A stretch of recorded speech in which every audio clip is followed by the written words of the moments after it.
Bien, bueno, pues hemos elegido un tema que creíamos que, bueno, podría ser un tema interesante. Además ha coincidido, no lo hemos hecho aposta, pero ha coincidido con que han salido las nuevas guías de RCP del 2025 y teníamos ya pensado este tema desde hace ya un tiempo y decidimos que el tema del que queríamos hablar en esta ocasión era eh, de la parada cardíaca traumática y le añadimos la coletilla de comprimir o descomprimir, ¿no?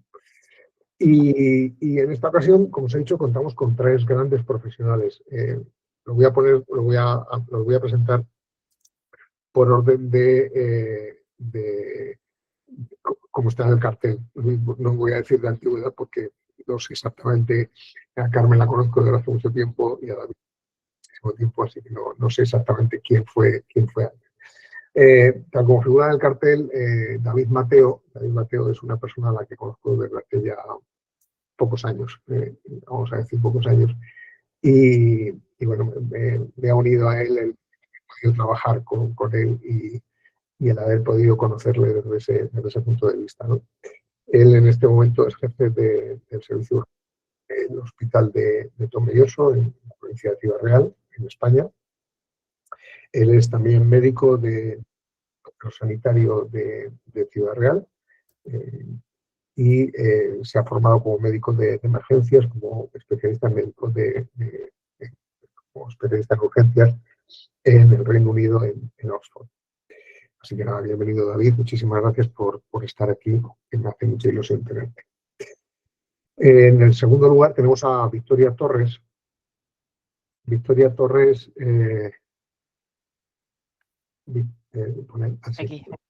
Aquí estoy. Victoria Torres Machado, que es médica de urgencias y emergencias del SEN de Cataluña. Y bueno, creo que también hay que decirlo por un tema de acento, creo que tiene un origen donde algunos de nuestros compañeros de sesión están en este momento, ¿no? Ahí por aquellas zonas, por aquellos países maravillosos como el tuyo, como Paraguay, ¿no? Carmen Camacho Leis es una persona a la que tengo en gran aprecio, también nos conocemos desde hace poco tiempo, vamos a decirlo ahí, poco tiempo. Y bueno, además llevamos compartiendo desde hace ya unos años,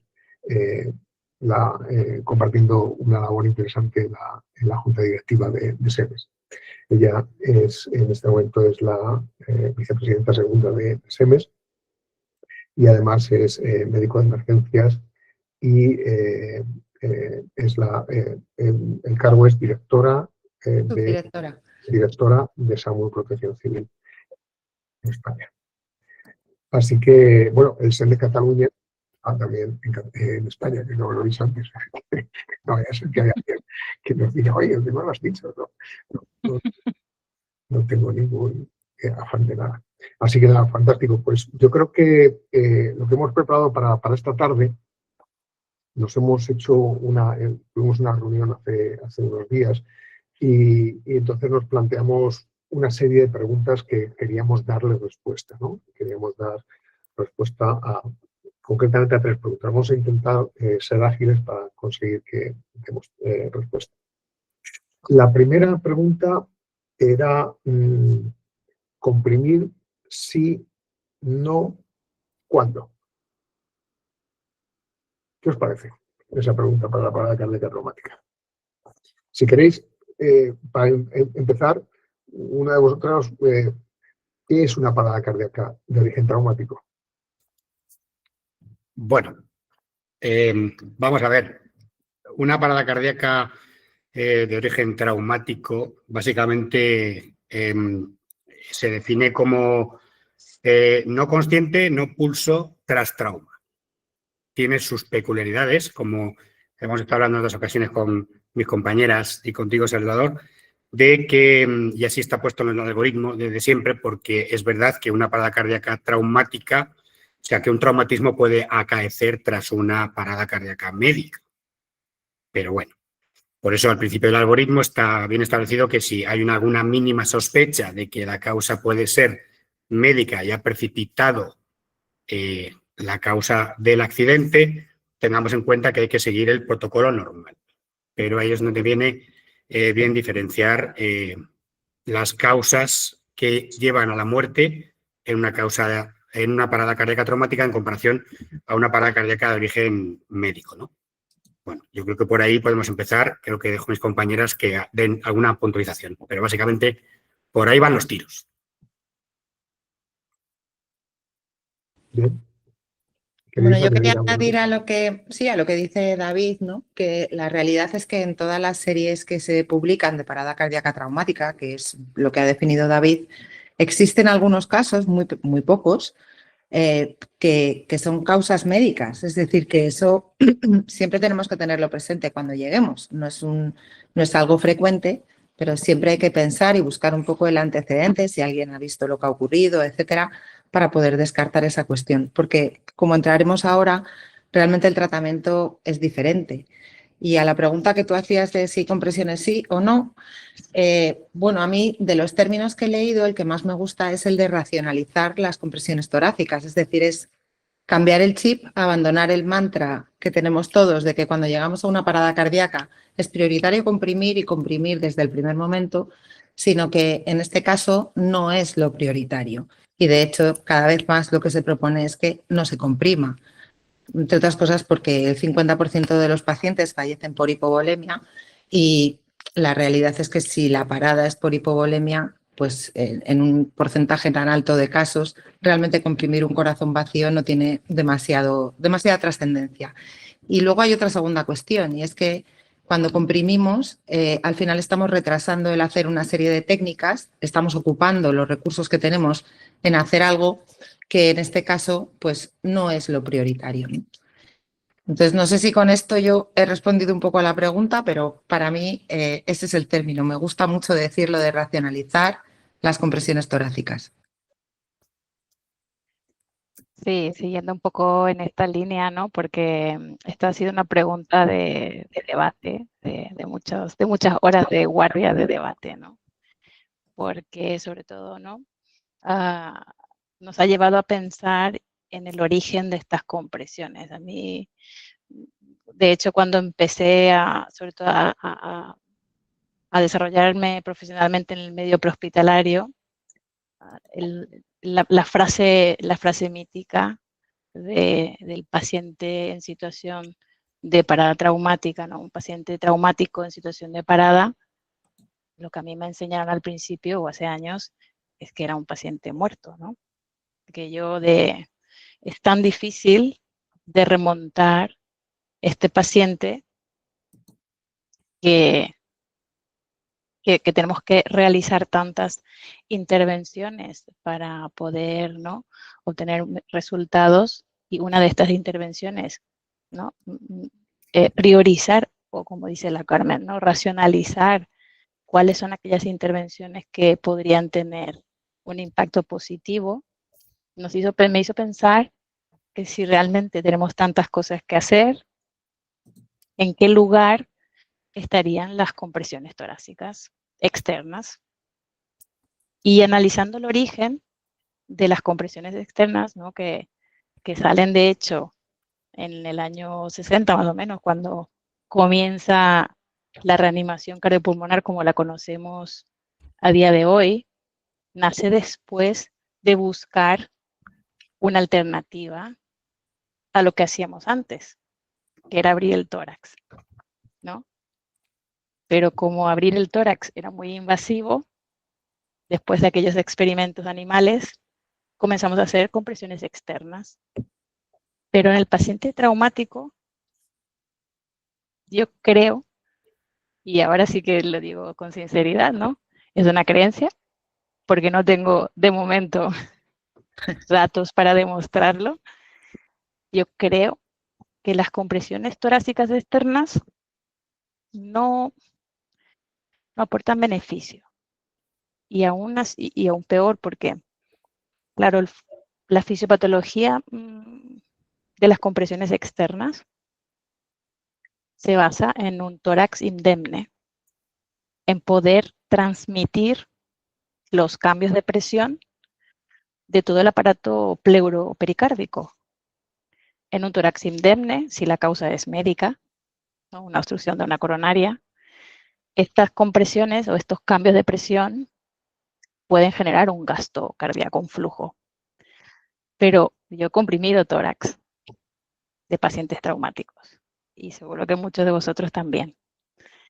Y realmente es catastrófico, sobre todo si hablamos de trauma tóraco-abdominal, ¿no? Una fractura costal suma lesiones.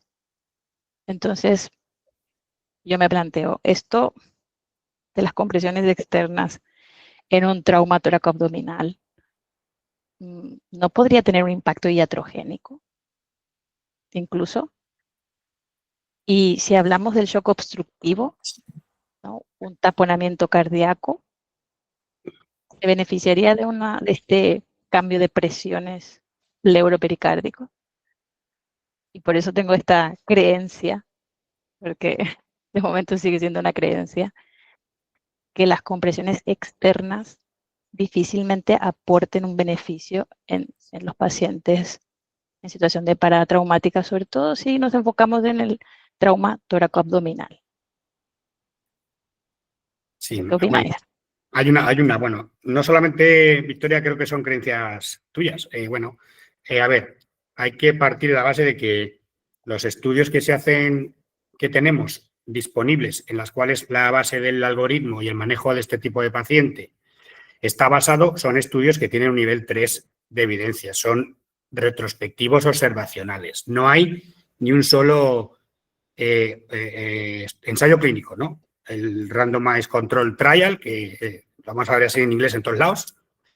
Entonces, el hecho es que hay algún estudio por ahí, incluso en animales, que lo hemos estado viendo en la bibliografía, en la última evidencia, que sí demuestra que incluso las compresiones torácicas son deleterias y hacen más mal que bien en este tipo de paciente. Ahí es donde entra el algoritmo y lo de las causas reversibles y lo de... entramos ya en la pregunta casi segunda porque va todo hilado, ¿no? Las causas de qué se muere la gente en una parada cardíaca de origen traumático. Se muere ¿de qué se muere? La gente se muere de hipovolemia en un porcentaje altísimo. Luego el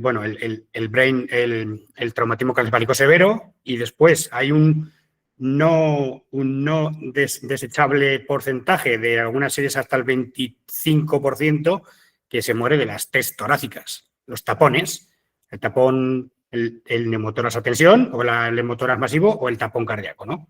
Entonces ahí está el lío y por eso es tan difícil y tan complejo manejar el paciente con parada cardíaca de origen traumático, ¿no? Bueno, en cuanto a las compresiones, comprimir un tórax ya dañado, vamos a dañar más que ayudar. No vamos a conseguir una perfusión coronaria eficiente en un tórax que ya está probablemente o altamente probable lesionado. Y ahí viene el quid de la cuestión también del diagnóstico en una parada cardíaca de origen traumático de cuál es la causa. Por eso se aborda de manera simultánea en la medida de lo posible, porque no tenemos ni manos ni gente en muchas ocasiones, se abordan todas las causas de manera simultánea o la que suponemos que va a ser más la causante de la parada. Pero, bueno, Carmen el otro día nos dijo un porcentaje del neumotórax, el tapón, y ahí pues creo que podrías apuntarnos algo más, ¿verdad? Sí, yo creo que un año definitivo en el manejo de la parada cardíaca fue el 2015, donde salieron las guías del RC con el primer algoritmo de la parada cardíaca traumática. Yo creo que eso fue un punto, desde luego, que marcó la diferencia, ¿no? En ese algoritmo del 2015 estaba basado en un estudio de Cleaver del año 2014, había salido un año antes, que es un estudio en el que se analizan, es un estudio de necropsias, el primero, que lo que analiza es de qué han fallecido los pacientes traumáticos que han estudiado, ¿no? Y ellos definen que hay, pues como decía antes, un 50% de muertes por hipovolemia, un 13% de muertes por hipoxia, un 13% de neumotórax, y aquí hay que poner un poco el énfasis porque ellos definen esta muerte como muerte evitable, y ese yo creo que es también otra de las causas fundamentales, ¿no?, en las que nos tenemos que fijar, y otro 11% en el taponamiento cardíaco. Y el resto son causas bueno, pues que no pueden precisar o que se deben a otras cuestiones que no vienen al caso. De forma que con este algoritmo lo que hacen es secuenciar todas las técnicas que tenemos que realizar en función de esa prioridad, de la prioridad que ellos han visto en la serie de muertes, ¿no? Es verdad que en el año 2025, si os fijáis en el nuevo algoritmo, hay un cuadrito que a mí me parece definitivo que pone que realicen las intervenciones basadas en la prioridad clínica, no secuencial. Es decir, que orientemos hacia qué tipo de trauma estamos viendo y a la causa más frecuente que haya producido esa parada cardíaca, ¿no? Y en ese sentido, a mí me parece que es fundamental plantearse qué es lo que puede estar pasando e invertir el tiempo y los recursos que tenemos en solucionar esas causas y dejar al lado otras estrategias, como las compresiones que hemos hablado antes, que parece claramente que no son beneficiosas, ¿no?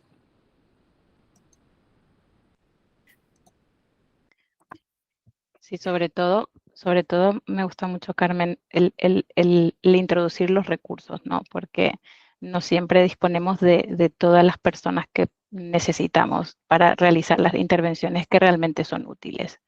Entonces, en el algoritmo de la toma de decisiones influye mucho qué lesión pensamos que es la prioritaria en tratar y la cantidad de recursos humanos de las que disponemos, ¿no? Sobre todo en el ámbito prehospitalario, aquí no tenemos esta gran limitación, porque además de ser pocas personas, también hay ciertas técnicas que están limitadas competencialmente y que tenemos que tener pues una estructura muy organizativa que dé un soporte muy, ¿no?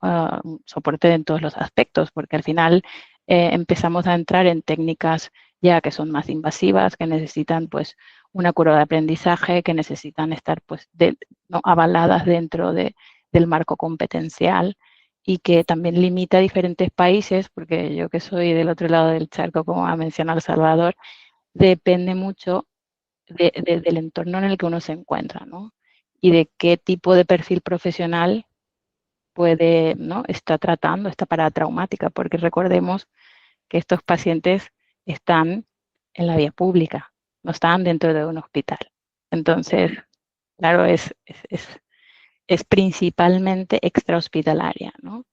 Y aquí estos recursos, pues es cuántos somos, qué perfil disponemos, y en función de esto decidir cuáles son aquellas intervenciones que tenemos que priorizar. Priorizar, por un lado, la causa que pensamos que es la tratable inicialmente y priorizar el recurso del que disponemos, ¿no? Por eso creo que es importante dejar de pensar solo en el tiempo. Hay tantos estudios, ¿no? sobre el tiempo, que cada segundo, cada minuto, ya lo sabemos, lo que estamos en la prehospitalaria, que queremos llegar al hospital, por supuesto que queremos llegar. Y no pensar tanto en el tiempo y analizar el tiempo, sino que analizar las intervenciones que elegimos realizar. Porque yo aquí tengo otra frase, ¿no? Menos collarines y más fajas pélvicas. Que igual, aquí, no sé, David. Buenísima, buenísima. Me encanta esa frase. A ver, entrando en materia ya que estamos entrando, Victoria, pues a ver, me encanta la regla mnemotécnica HOT, ¿no? La HOTT, ¿no? Está ahí en el protocolo, hay algún... Y me encanta la regla mnemotécnica de maniobras salvadoras de vida, ¿no? Realmente, en una parada cardíaca, bueno, quiero introducir un término, el término periparada, ¿vale? Que podemos, eso ya es otro show total. La periparada, no solamente la parada, sino la periparada. Pero en cuanto a las causas, con el algoritmo, o sea, la regla mnemotécnica HOT de hipovolemia, oxigenación y salvar los tapones, pues nos lleva a las maniobras salvadoras de vida, o las, en artículos está expuesto como las life-saving interventions, en inglés socoyamino. El lío es que tenemos casi todos seguro que una parada cardíaca de origen traumático en nuestro medio, que suele ser blunt, suele ser contusivo, tráfico, aunque cada vez más son penetrantes, por eso estamos en esto, pues evidentemente hay que priorizar o sea, hay que manejar la vía aérea de la manera más sencilla posible por tiempos, controlar las hemorragias sangrantes o potencialmente sangrantes y si está en parada, lo que hay que hacer es la descompresión torácica bilateral. de bisturí y a dedo o con un algo romo, ¿no? Se queda obsoleto completamente. Lo digo que a lo mejor es de perogrullo, pero como lo digo unas veces en algunos foros y la gente se queda un poco fría, la punción en el segundo espacio intercostal está obsoleta y es la que Carmen decía que había tantos errores y tantos fallos que pinchábamos un montón de pulmones y lo hacíamos regular, que era la punción en el segundo espacio intercostal. Eso está retirado y la pericardiocentesis totalmente obsoleta, retirada e iatrogénica como el demonio. Entonces, esas tres maniobras, como dice Victoria, son el algoritmo de decisiones de manejar las causas de parada de manera simultánea. Yo, caseramente, también hay que, y leyendo artículos y conociendo dónde trabajamos, nuestro medio y nuestra gente, tenemos que plantearnos un algoritmo de qué eres capaz de hacer. Y la respuesta va siendo de sí o no. ¿Eres capaz de sí, para adelante, lo hago, no, corro? O sea, ¿soy capaz de manejar una bebida simple? Sí, no, corro. ¿Soy capaz de poner sangre y de alguna manera en la prehospitalaria? Sí, pongo, no, corro. ¿Soy capaz de hacer una compresión torácica bilateral? ¿Me han enseñado y he aprendido? Sí, lo hago, no, corro. O sea, ¿soy capaz de hacer una toracotomía abierta resucitativa? Sí, lo hago, no, corro. ¿Por qué? Porque es evidente, y llegamos a otras preguntas que van saliendo solas, y ahora pues me corregís, sí, que seguramente puedo estar equivocado, en lo que es la formación del personal que trabajamos por el mero hecho de llevar la lacra de la especialidad a cuestas, que cada vez somos y ya somos especialistas, pero nos queda. Carmen, ahí, desde Sermes y de tu posición, pues seguramente nos puedes decir más cosas. Bueno, yo creo que primero yo creo que es muy importante tener un procedimiento, un algoritmo estandarizado, porque la toma de decisiones tiene que ser guiada. Es decir, yo creo que los algoritmos son muy importantes. En general facilitan muchísimo nuestro trabajo. Perdóname, Carmen. Creo que voy a tener que empezar a moderar. La pregunta era, comprimir sí y no, ¿cuándo? ¿Vale? ¿Hemos dejado esa pregunta ya cerrada? Nos falta el cuándo. Yo creo que hay varias posibilidades, porque, no, por ejemplo, Victoria ha sido muy atrevida. Hacia cosas que vienen en las preguntas de después, si os parece. Vale. Yo creo que Victoria ha sido muy atrevida y ha dicho que no hay que comprimir.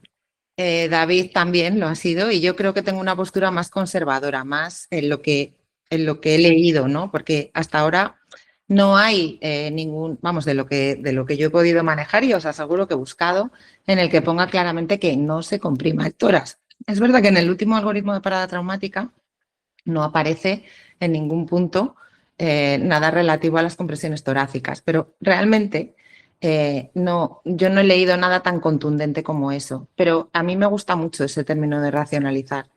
Me parece que es el más adecuado y el que ahora me parece más correcto.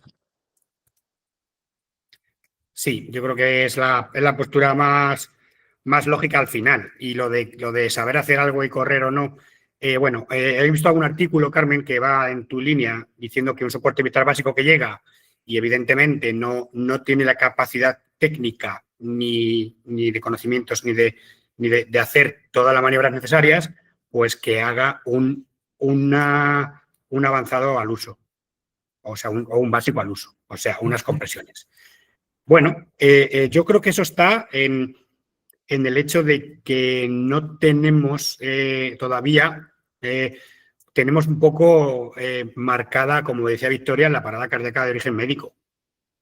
Pero es verdad que, a ver, en el medio que estamos y actualmente y hoy a día de hoy, ¿quién le dice a unos técnicos que de inicio desde el CCU que no haga compresiones torácicas en una parada cardíaca, del origen que sea? Claro, es que es fácil. No hagas compresiones porque si se ha metido un golpe con el coche, no las hagas, porque a lo mejor el tórax, o sea, que Carmen, yo creo que estás en lo cierto, ¿sabes? Que realmente no hay nadie que le vaya a decir a un técnico que no haga compresiones torácicas, pero es verdad que todos tenemos que, como dice Victoria, creencia e intuición de que ese paciente con un tórax desastroso va a empeorar o se va a remachacar. No sé, pero es verdad que ahí estamos, ¿no? Ese es el lío. Yo Claro. creo que nuestra responsabilidad final, porque esto no hay ningún estudio que haya mirado, ¿no? Paciente de parada traumática, compresiones sí, compresiones no. A mí, vamos, sería mi escenario ideal, ¿no? No veo que sea fácil, pero tampoco lo veo imposible. Y de hecho, creo que ya estamos haciendo esfuerzos, ¿no? En tener registros robustos, sobre todo, ¿no? Estamos trabajando diferentes tipos de registros de parada cardíaca y ahora estamos introduciendo variables específicas de parada traumática, porque todo lo que habíamos estudiado siempre fue muy general de parada traumática, pero no habíamos concentrado esfuerzos en datos y en variables específicas de la parada traumática. Y creo que el futuro viene por aquí, ¿no? Registrar lo que hacemos a día de hoy y registrar las nuevas intervenciones que introducimos de la prehospitalaria en este escenario para poder tomar unas decisiones que sean basadas en evidencia y no en creencias, ¿no? Bien, me ha parecido entender antes a Carmen que ha dicho que en las nuevas recomendaciones no figuraban las compresiones, pero quiero recordar que en el algoritmo figura de manera transversal, la parada cardíaca traumática figura, no transversal, vertical, en el algoritmo figuran las compresiones torácicas. No sé si es así, corregirme si estoy equivocado. A ver, lo que viene es, de manera así vertical, es que se aborden las causas simultáneamente y que priorices el tratamiento sobre las compresiones torácicas, pero no viene tan determinado como ha venido otras veces. O sea, quiero decir, estas cosas empiezan a aparecer así, ¿no? Yo, añadiendo un poco lo que decíamos antes, yo creo que al soporte vital básico no hay que decirle que no haga compresiones, pero hay que decirle que priorice, por ejemplo, poner un cinturón pélvico o que priorice otras cuestiones que sí que están en su mano hacer. Y eso quizá todavía, igual que yo creo que sí que en el soporte vital avanzado han ido apareciendo modificaciones, yo creo que tenemos que arrastrar, ¿no? Y modificar un poco lo que hacemos ahora, ¿no? Cuando llega una unidad de soporte vital básico como primera respuesta, ¿no? Esto me parece contundente, Carmen, totalmente de acuerdo, ¿eh? Porque recuerden que son 2 manos y para poner una faja pélvica bien puesta necesitamos 2 personas. Entonces, aquí ya empezamos en la priorización, ¿no?, de las intervenciones que realmente serán útiles. Sí, y luego lo que decía Salvador, lo que hemos comentado, de que de manera vertical viene lo de inicia RCP, viene ahí porque creo que lo que quiere simbolizar es, en cuanto se haya solucionado la causa de la parada y no haya output o ROSC, se comience, ¿no? Por ahí vienen los tiros, pero es verdad que es la primera vez que pone ahí priorizar otras cosas, como están diciendo mis compañeras, sobre las compresiones. Bueno, pues entonces parece claro lo que parece que va quedando cada vez más claro si comprimir o no comprimir. Hay otras cosas que hay que hacer antes de las compresiones torácicas, priorizar la búsqueda de la causa, como ha dicho Carmen, me parece muy interesante. O sea, cuando llega un técnico de emergencias al lugar en una ambulancia de soporte vital básico, pues debe priorizar el control del sangrado, la colocación de un cinturón pélvico, etc., ¿no? Muy bien, pues muy interesante. Nos habíamos planteado una segunda pregunta. ¿En qué le puede beneficiar a un paciente que está en parada cardíaca traumática? Por eso he dicho, porque os ibais ya metiendo. Entonces, has planteado el protocolo, vamos a ver, la regla mnemotécnica, la HOT. Entonces, bueno, pues, ¿qué es lo que podemos hacer? ¿Qué es lo que podemos hacer para que ese paciente se vea beneficiado de las maniobras que podamos hacer en el medio extrahospitalario sobre el caso de que esté parada cardíaca de origen traumático? Bueno, si queréis que comienzo un minuto. Bueno, fundamentalmente, sabéis que en Castilla-La Mancha se inició el protocolo de transfusión prehospitalaria con 2 seronegativos y luego se ha ido implementando, lo hemos ido mejorando y ahora mismo en este momento está el Gigante 2 de Ciudad Real y el Gigante 3 de Cuenca con hemoderivados, con 2 paquetes de seronegativo. La logística ha sido horrible, pero bueno, yo pienso que de lo que más se puede beneficiar, teniendo en cuenta que la primera causa de mortalidad es hipovolemia, el shock hipovolémico, pues es sangre. y sangre repone sangre, ¿no? Hace 10 años, ¿cuánta gente nos habremos cargado? Literalmente poniendo 2 vías, 1000 de salino por cada vía, cargándonos el primer coágulo al pijo, con perdón, y tratando de manera agresiva esa hipotensión y ese shock hipovolémico o ese índice de shock elevado, ¿no? Entonces, lo primero es que lo que más se puede medir en un paciente es que a nivel global, nacional, en nuestro medio, todo el mundo tenga la capacidad de poner sangre a nivel prehospitalario. Había una controversia en un principio, pero ya hay artículos que lo soportan de manera fuerte. Cada minuto, cuanto antes, mejor. Eso para empezar. Bueno, yo creo que dejo a mis compañeras que continúen para que todos digamos verdad.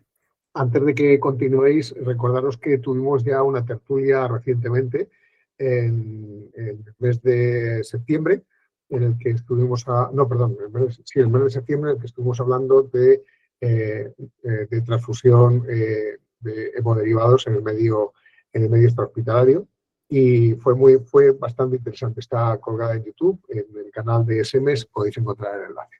Adelante vosotros, por favor. Que yo creo que iba más ahora para que hablaran más de la O y de las 2 T's, ¿no?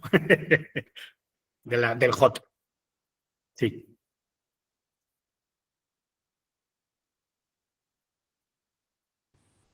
No sé si Carmen o Victoria quiere aportar sobre la oxigenación, lo más simple posible, o las T's, ¿qué pensáis? De los beneficios reales de ese paciente. Yo creo que a esa pregunta, para mí lo más importante es tener un algoritmo, como decía antes. Ahora sí que lo digo, ¿puedo decirlo ahora ya viene a cuento? Sí. Es que vamos así ya como de carrerilla, pero es que para mí es fundamental. O sea, creo que desde luego en muchas cosas, en todo realmente un procedimiento es importante, pero en este caso yo creo que los algoritmos son muy importantes, porque al final te ponen la cabeza en un punto donde tú sabes lo que tienes que buscar, sabes lo que tienes que dirigir, sabes qué tienes que hacer. De hecho, ya, vamos, hay algunos estudios, ¿no?, que hablan de... Hay un estudio del 2022, que creo recordar que son chinos, que lo que dicen es que ellos implementaron el algoritmo de parada cardíaca traumática en el 2018 y consiguieron en el 2022, en ese periodo que estudiaron, que se hicieran más técnicas y sobre todo que hubiera más supervivencia. Entonces, a mí me parece que en este caso es muy importante. La segunda cosa es tomar decisiones rápido. Es decir, a todos nos cuesta y todos nos hemos visto en esa situación donde donde hay que plantearse, ¿no?, que hay que empezar a hacer técnicas más o menos complejas en un tiempo corto y al final uno continúa, ¿no?, con una RCP que realmente ya estamos viendo que no es lo más adecuado y al final realiza las técnicas cuando ha pasado un tiempo que el paciente no tiene, ¿no? Entonces yo creo que la toma de decisiones también se facilita bastante con el tema de tener un algoritmo claro y sencillo que guíe hacia donde tengas que ir. Y el tercer punto que me parece importante, que creo que beneficia mucho a los pacientes y en este caso más, es la formación. Porque al final las técnicas, y también de esto hay bastante publicado, las técnicas son técnicas complejas con una curva de aprendizaje importante y al final muchas veces cuando vamos a pinchar un tórax creemos que estamos drenando el tórax, pero no hemos drenado el tórax, por tanto no hemos solucionado esa causa.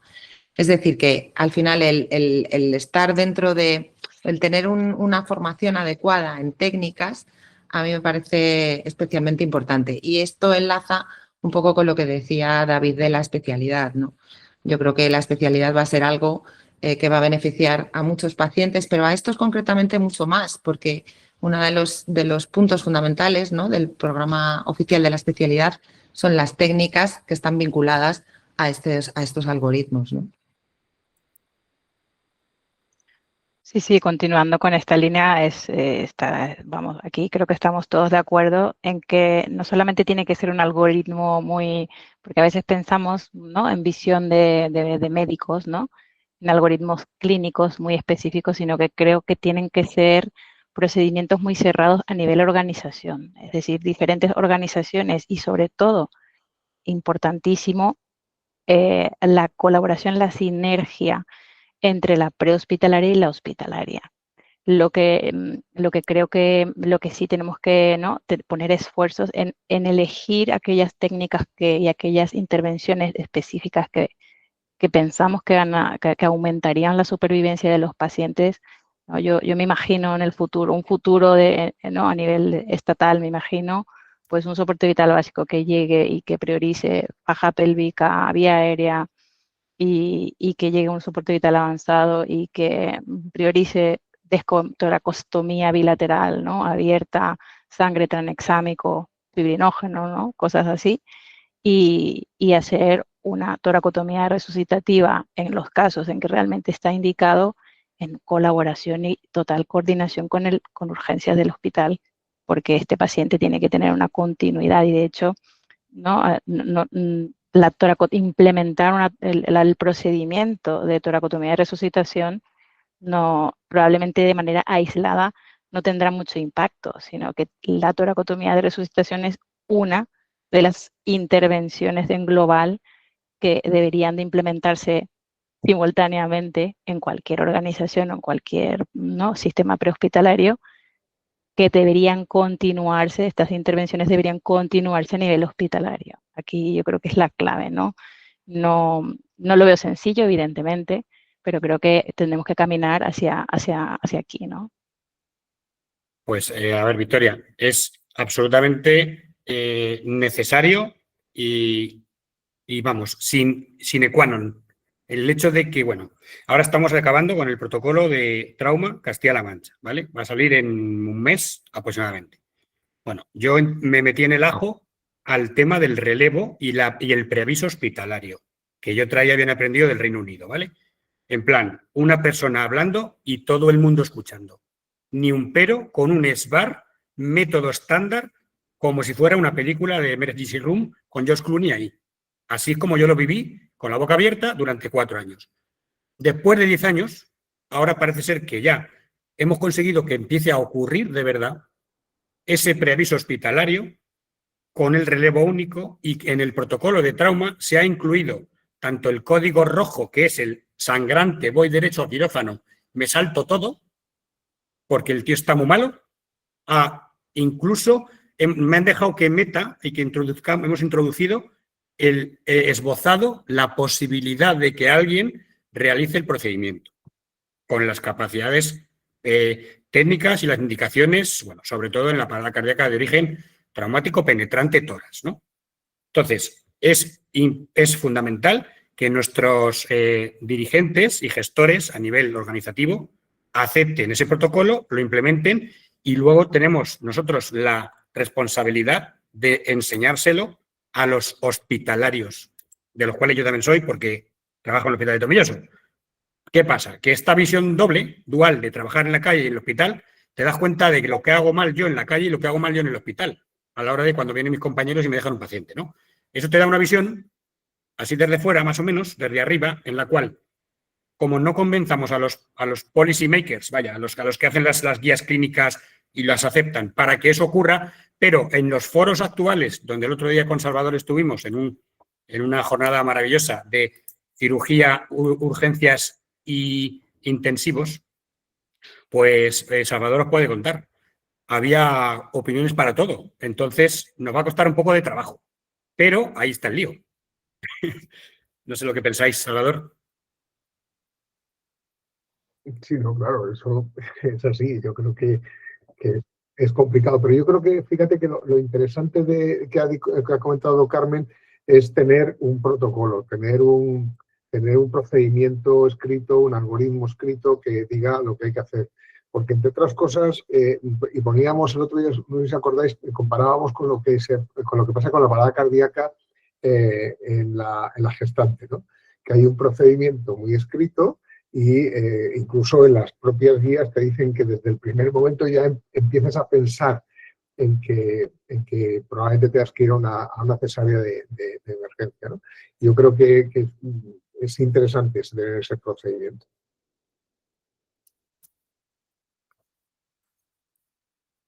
Carmen.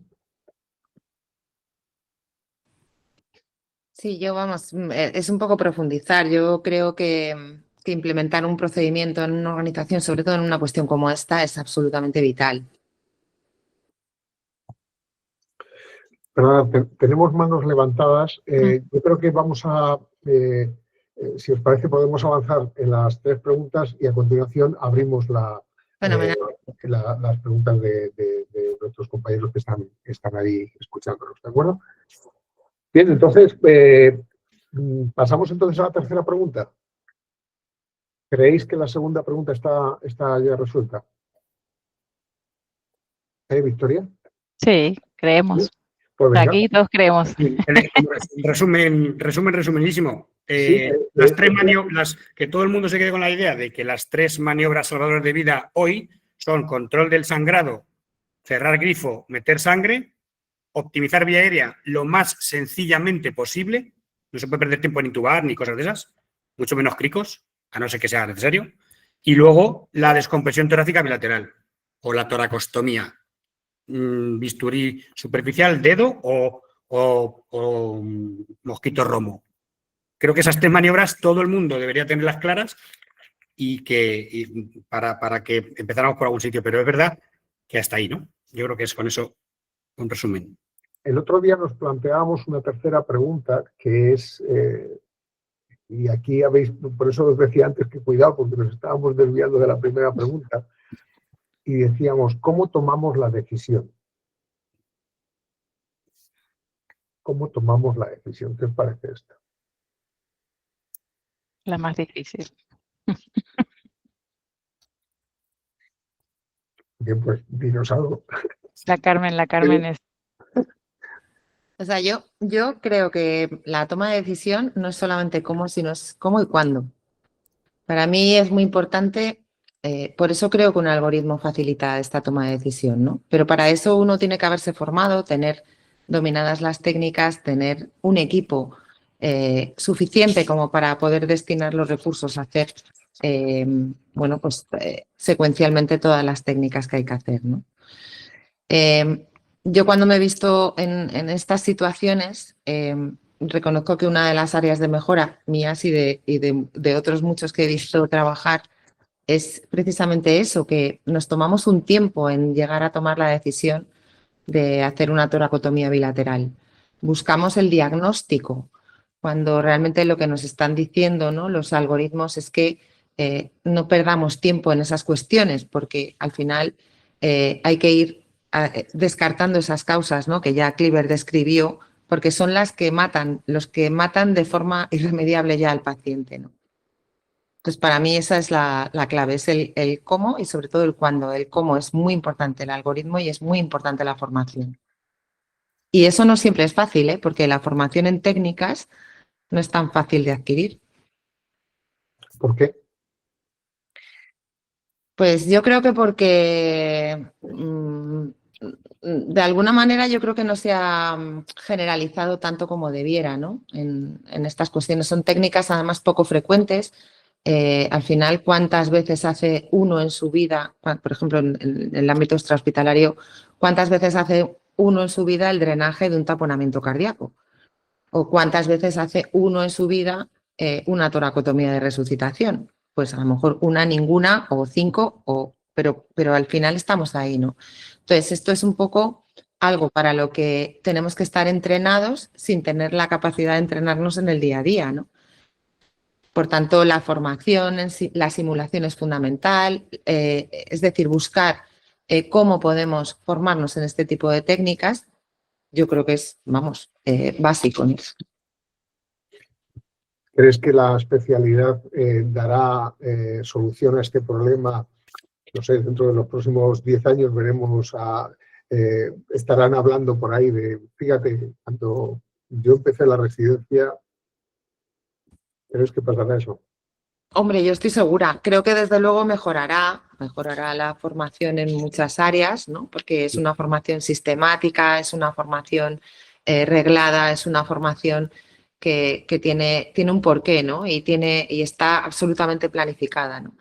Yo creo que la formación que tenemos en España del MIR es una buena formación en términos generales, aunque podría ser mejorable como todo, ¿no? Pero es una buena formación y creo que los médicos de urgencias y emergencias futuros se van a beneficiar muchísimo de esto.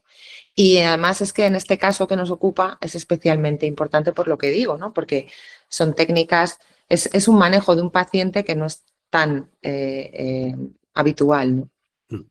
Claro.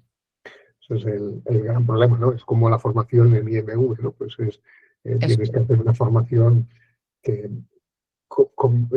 muy amplia porque la cantidad de posibles incidentes va a ser amplia y lógicamente la casuística que tenemos tampoco es tan grande, ¿no?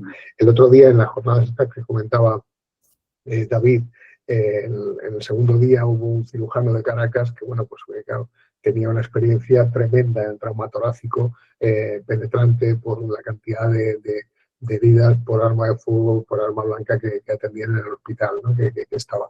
Aquello era, bueno, pues la casuística que tenía era probablemente más alta que la de muchos compañeros de hospitales tan grandes como puede ser el 12 de octubre o La Paz en Madrid, ¿no? que afortunadamente la cantidad de trauma penetrante que reciben pues es muy baja, aunque ha aumentado, pero es muy baja, ¿no? Sí, a ver, yo creo que el concepto de periparada se nos queda siempre un poquito en el tintero. Hablamos de la parada cardíaca traumática y el protocolo empieza, la primera palabra es periparada / parada. ¿Qué quiero decir con esto? El cuándo, en las pocas situaciones en las que me he visto en la necesidad de hacer la toracostomía en la calle, bilateral, en una periparada o parada, pues las 3 o 4 veces que la habré hecho en traumas torácicos, hipovolémicos, malitos, con una diaforesis, una hipotensión, malos, Glasgow bajito, ese concepto de shock rápidamente establecido que lleva al paciente a la muerte en 20 minutos o menos. Ahí mi reconocimiento es que en las primeras veces no lo he hecho. He estado 3 o 4 días con el reconcome constante, luego más aún viendo en el hospital el tapón y el neumotórax con el corazón en el lado izquierdo completamente, por ejemplo, hasta que ya, eso habiéndome formado en las técnicas, después de estar formado y convencido. No la he realizado, primeramente, 2016, 17, ¿vale?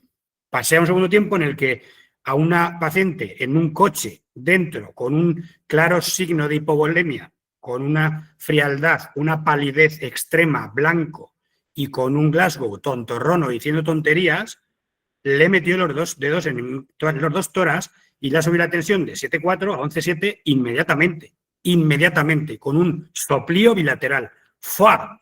¿Qué ocurre? Que hasta que no haces eso y no lo ves, no lo vas a interiorizar total y absolutamente. Entonces me identifico con Carmen, que hemos dicho, si yo le pongo oxígeno y le pongo 1000 de salino, lo voy a llevar con 11,6 y saturando 97. Pero es que se te va a parar. Se te va a parar, es que se nos han parado. Entonces hay que ir al lío. También en la periparada. ¿Cuándo? No hay que esperar. De hecho, las series en los estudios muestran que cuando está recién parado o en el primer minuto, tanto de la toracostomía bilateral como la toracostomía clamsel, que es abrir la persona tipo almeja, en un penetrante torácico de una puñalada en el ventrículo derecho. O sea, que si se hace ahí sí y si no, nunca. Dicho eso, esos pacientes que están con esa causa súper reversible y de recuperación íntegra, porque hay que destacar que el paciente que se está muriendo de un tapón se recupera al 100% y muy bien. ¿Por qué? Porque el hipovolémico desencadena la enfermedad traumática grave con la cascada inflamatoria mitocondrial que tanto nos habla Rubén Viejo y tanto sabe esta gente, y nosotros no, yo por lo menos no, pero que es súper interesante. Y es que la gente se muere más y con una cascada desencadenada de enfermedad traumática grave. Eso con el tapón no ocurre, porque la persona no está hipovolémica. No le va a repercutir en el endotelio, en la mitocondria, en la cascada de todo lo que ocurra por ahí, porque le salvas la vida con una maniobra difícil pero fácilmente solucionable. A ver cómo se come eso. No sé si me estoy explicando, Victoria. No, totalmente de acuerdo. Y justamente aquí está la clave en la toma de decisiones, porque estos pacientes se mueren en los primeros 10 a 15 minutos. Y estos pacientes en los primeros 10 a 15 minutos están atrapados dentro del coche, están tirados tirados en el asfalto, en la carretera. Y aquí el sistema extrahospitalario es la clave. Aquí es donde no tenemos que tener ninguna duda. Sí que es cierto que en la toma de decisiones individual siempre es más difícil, porque tú estás solo si no tienes un apoyo de toda la organización, el sistema en sí, a nivel prehospitalario, a nivel hospitalario, porque yo tengo experiencia aquí en Cataluña, ¿no? De unas cuantas toracotomías de resucitación, pero claro, sin aquel soporte global, entonces es difícil llegar al hospital con un paciente con el tórax abierto, porque luego te llaman para dar explicaciones, evidentemente. Entonces, claro, es una decisión que la tomas en caliente, porque ahí no hay duda que si no lo haces en ese momento realmente no llegará al hospital, porque también hemos dejado muchos cadáveres en la vía pública. Entonces, aquí la clave está en el tiempo y en el tiempo prehospitalario, porque cuando ocurre el traumatismo, de momento no hay teletransportación, es decir, la alerta tiene que llegar al centro coordinador y el centro coordinador despachar la unidad, que el tiempo prehospitalario no todo se soluciona corriendo, porque es más largo de lo que a veces en el hospital se percibe, y la toma de decisiones se facilitaría mucho, como dice la Carmen, si ya decidimos un algoritmo, que de hecho lo tenemos, porque es lo que nos pautan las guías, que tenemos estos 15 minutos. Si la alerta entra, paciente inconsciente, no respira después de un accidente, este paciente, cuando la unidad llegue, ya habrán pasado estos 15 minutos probablemente.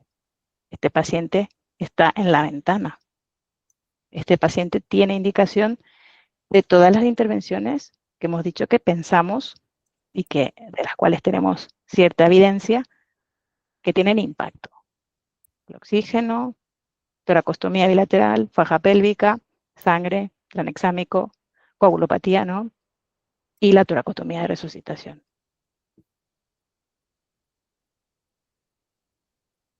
Sí, es así. El tema de la formación que ha hecho Carmen es que es no sé si hablábamos, ¿te acuerdas, Salvador, de cómo solventamos las ES del algoritmo? La experiencia, el entorno, el tiempo y esas historias. Entonces, la E de experiencia, pues es evidente que tenemos que formarnos en simulación y yo lo voy a decir, Salvador, que gracias a ti, pues en Arganda del Rey formamos a 200 personas más o menos en este lío. Más o menos porque es con Cordero, son 2 horas, es un tallercillo, bueno, es un tallerzaco, pero aunque sea un tallerzaco, son 2 horas y es ese tiempo y ya, ¿no? Luego se repitió en SEMES y, bueno, esperamos ir al Consejo Español de RCPA Valencia también. Pero es que eso no lo podemos hacer un grupo de personas solo. Tiene que ser que lo haga mucha gente a todos los niveles y en todas las organizaciones, en todas las comunidades autónomas, en los hospitales. Entonces, ahí estamos en que nos formemos, aparte de la especialidad, cuando llegue, ya ha llegado, pero que no la hemos empezado todavía, estamos porque lleguen en junio los primeros residentes, pues formarnos y formarlos. Pero hasta que eso ocurra, nosotros que estamos en la calle ahora, algo tenemos que hacer con los que estamos trabajando en este momento. Digo yo. El micro, Salva, el micro. Perdón, has dicho varias ES, hay que superamos las ES. Y has dicho experiencia, has dicho entorno, ¿qué otras ES? Equipment y Sí. el at time. Sí. Y el tiempo al final es el que está mejor definido, porque esto sí que tenemos la evidencia, ¿no? De hecho, creo que ahora han sacado antes, bueno, hasta el algoritmo anterior era traumatismo cerrado 10 minutos y traumatismo penetrante 15 minutos. Y creo que ahora al final, ¿no? Se ha establecido 15 minutos y facilita también un poco la toma de decisiones, ¿no? Sí, pero con cuidado, ¿eh? Son 15 minutos desde la pérdida de los signos vitales. Eso es. Que 15 minutos parece que es mucho, pero No. corren muy rápidos, ¿eh? Bueno, en Cataluña tenemos una media de respuesta, una mediana de respuesta de 10 minutos de una básica.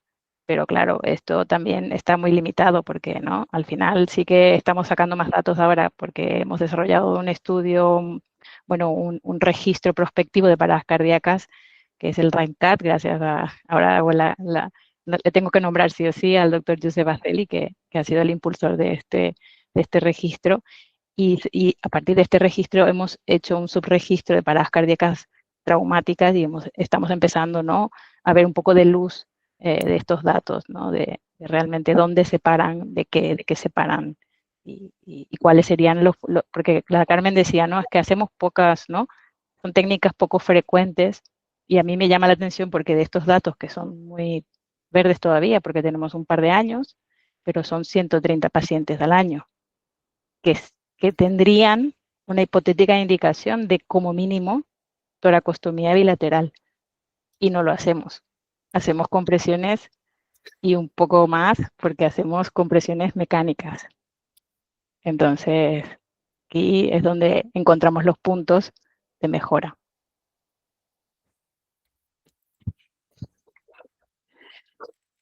Carmen, ¿quieres añadir alguna cosa más? No, yo creo que los registros también son fundamentales, ¿no? Y en ese sentido se está haciendo un esfuerzo importante, ¿no? El STRAGE ahora, ¿no?, está ahora mismo haciendo un registro de trauma de manera nacional, está intentando, no es fácil porque son muchísimas variables las que se recogen por parte de todos los servicios, pero lo que está claro es que es la clave, ¿no? Porque muchas de estas series que consultamos son en entornos que no son el nuestro. O sea, ni los porcentajes de trauma contuso y trauma penetrante son los mismos, ni el sistema de emergencias que llega en primer lugar es el mismo. De forma que tenemos que ver un poco los datos en nuestro entorno, ¿no? Y conforme a eso, pues seguramente haya cosas que podamos un poco mostrar y que quién sabe si se tendrán en cuenta en las nuevas guías, ¿no?, del 2030. Muy bien, bueno, pues no sé si queréis añadir algo o abrimos... Una cuestión solo que se ha quedado en el tintero, Sí. con lo de qué se beneficia o qué no. El cambio que hablamos el otro día de la exclusión de la palabra REBOA del nuevo protocolo. Se ha excluido y pone claramente compresión aorta proximal manual. De manera sutil están apuntando a la toracotomía versus REBOA. Primero, Carmen apuntó claramente que la técnica de REBOA es una técnica más complicada y más compleja en el nivel prehospitalario.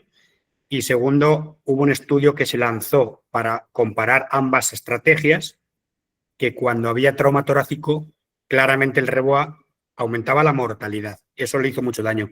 Entonces, simplemente para decir que en este momento el algoritmo ha retirado el REBOA de ese número 4 de intervenciones.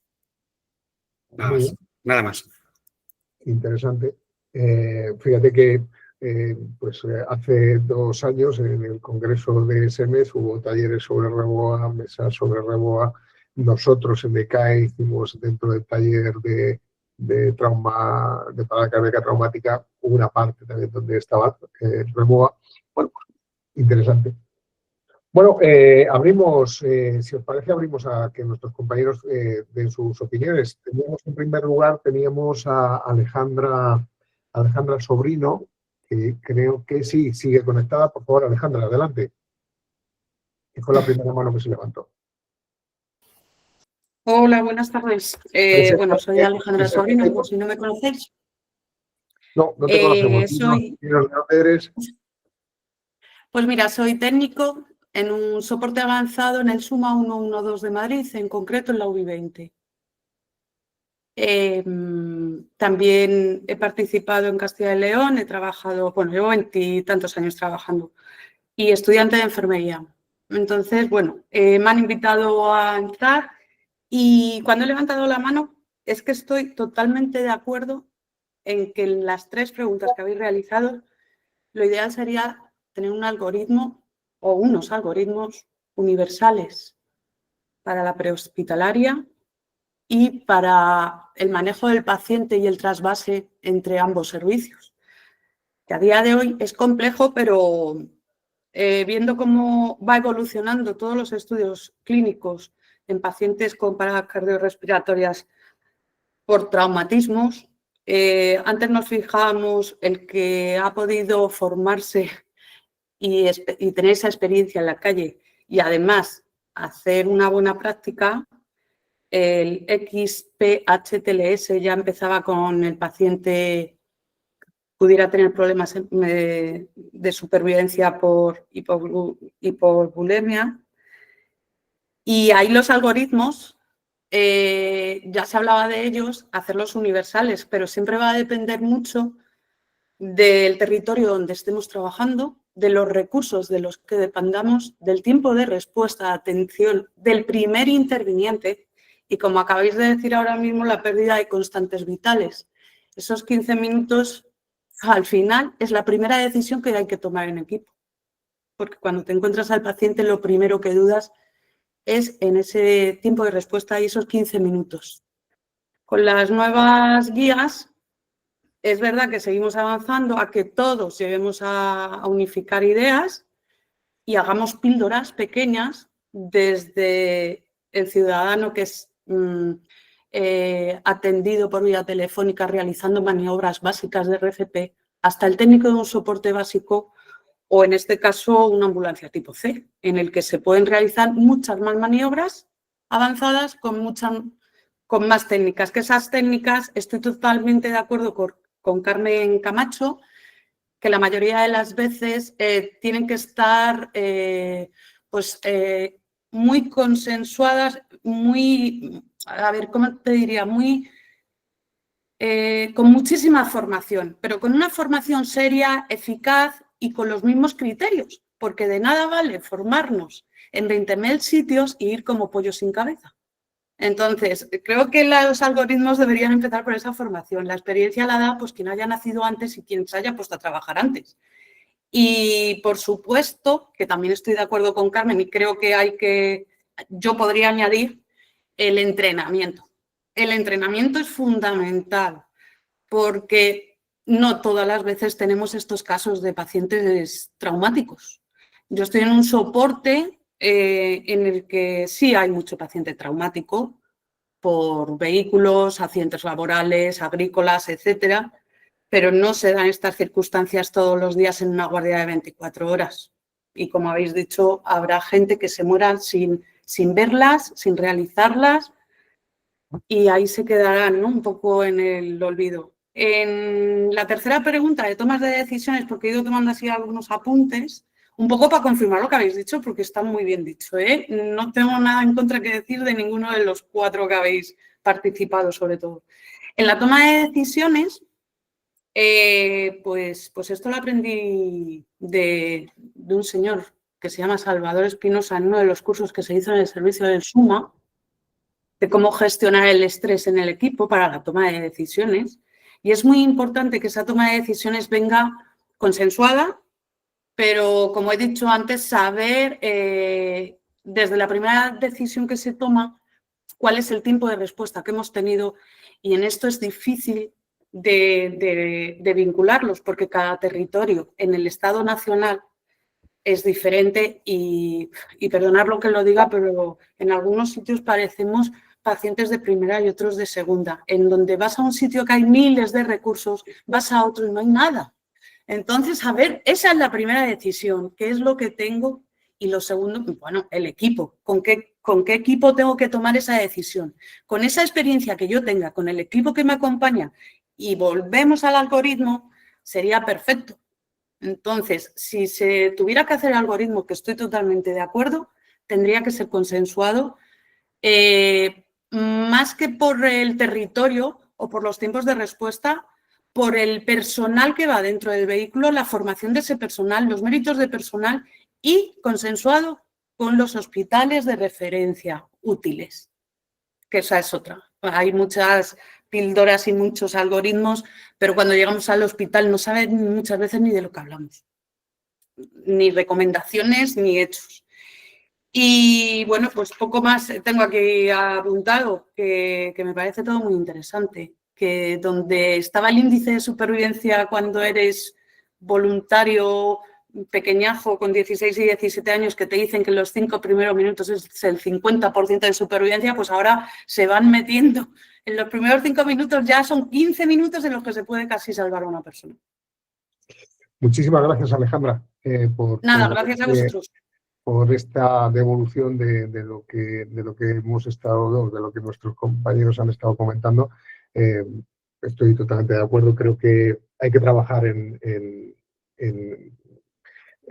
yo creo que el último punto, la última pregunta de la toma de decisiones, creo que es fundamental que trabajemos en ella, y eso hay que necesita formación, necesita gente con experiencia y demás. Hay otra mano levantada, Álvaro Sánchez Alcalá. Adelante, Álvaro, preséntate, por favor.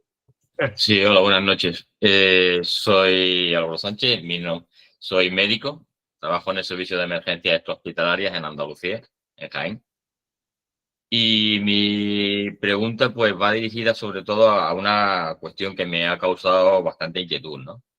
Y se está implementando la toracostomía bilateral, ¿no? Está demostrado que salva vidas, pero ¿cuánto pulmón sano podríamos lesionar?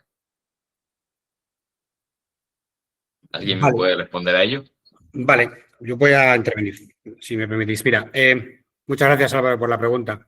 A ver, la técnica que está descrita en un paciente en periparada o en parada se llama toracostomía a dedo o finger thoracostomy, ¿vale? Se hace una incisión con un bisturí sin miedo de 3-4 centímetros superficial, piel solo, y se mete el dedo meñique disecando entre las dos costillas hasta el fondo. Las posibilidades de lesionar un pulmón son infinitesimales haciendo esa técnica así. No son cero, evidentemente. Yo, particularmente, lo hago con un mosquito bastante largo de punta roma, porque entro mejor y al abrir se abre mucho y sale todo el aire que está provocando ese tapón en ese neumotórax a tensión. Es mucho más iatrogénico la punción en el segundo panel intercostal con una válvula de Heimlich, que están ya en el subsótano de la Tierra. O sea, y más en el contexto de parada cardíaca o periparada, ¿vale? Entonces, es muy evidente que son maniobras salvadoras de vida y aunque la iatrogenia existe, es mínima, conociendo la técnica y, como dicen mis compañeras, Carmen, la formación necesaria y la experiencia.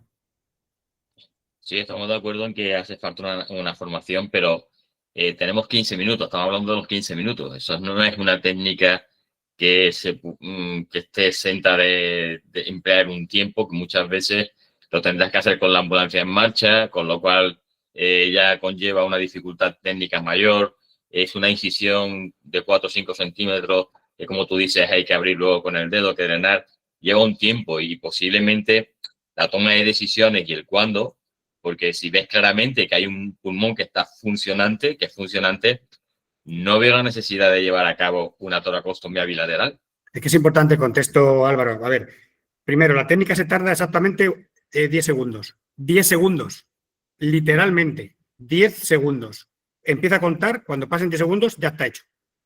Y luego, la segunda puntualización es que es un paciente que está en parada cardíaca de origen traumático. O sea, el paciente está muerto.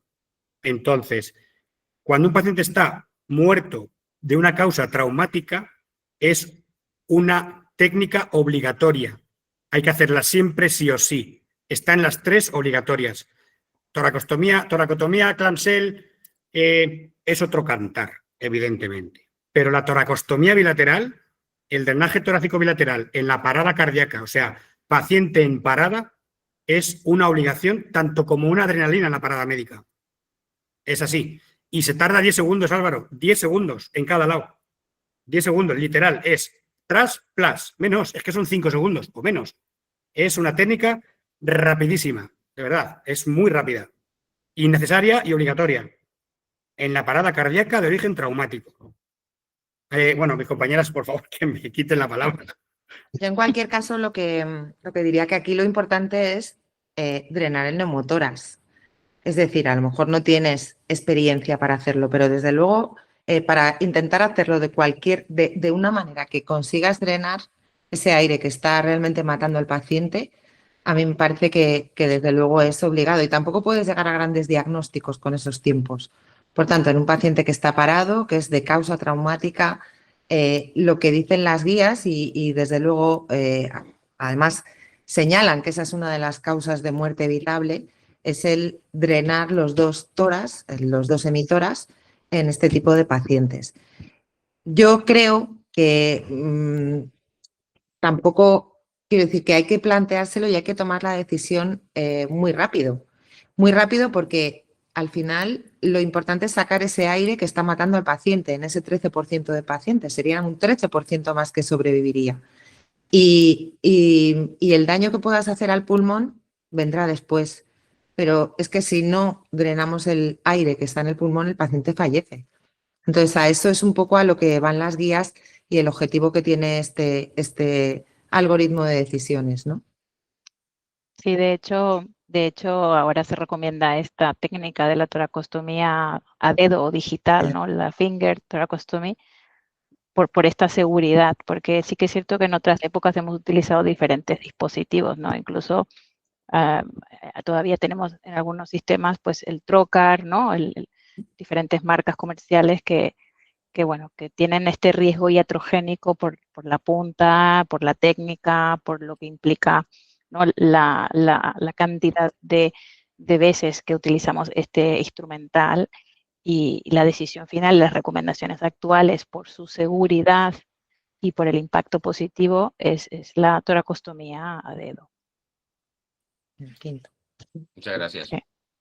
Bueno, pues muchas gracias. Gilberto, tenías la mano levantada. Bueno, pero era para otro tema, pero bueno, me sumo a este.